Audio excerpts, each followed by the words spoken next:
President Obama will give his highly anticipated speech on NSA reforms tomorrow. He's expected to lay out a plan overhauling the nation's surveillance tactics here and abroad. Major Garrett is at the White House. Major, good morning. Well, good morning, Nora and Charlie. For months now, the White House has been torn between a desire to preserve the surveillance tactics and technologies that President Obama has approved during his 5 years as president and respond to the public pressure to restrict them. That pressure arising directly from leaks from Edward Snowden, a former National Security Agency contractor who leaked the size and scope of American surveillance.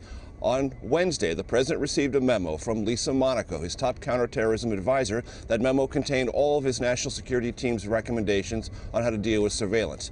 Now, the White House tells us no final decisions have been made, but numerous sources inside and outside the administration tell us the president has decided to do the following. 1, preserve most of the current surveillance tactics, but add new layers of government oversight.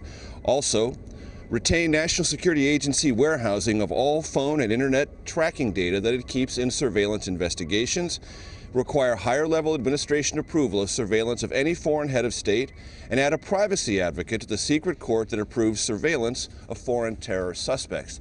Now, a presidential panel had recommended that the president shift the storage of phone and internet data in surveillance cases from the National Security Agency to private telecommunications companies. The president rejected that, finding it too complicated and worrying that that data might not be as safe with those phone companies as it is with the NSA.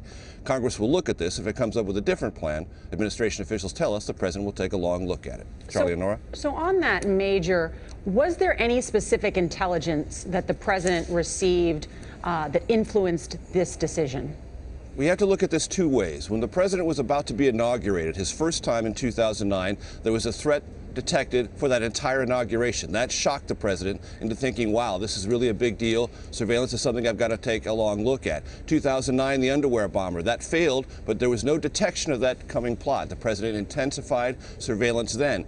And then in the years since, Charlie and Nora, as the president has talked about, as al-Qaeda and its various affiliates have spread out around the world and become a bit more diffuse, the intelligence community tells the president we need this surveillance to keep track of all these various small cells, and the president largely has agreed with that analysis.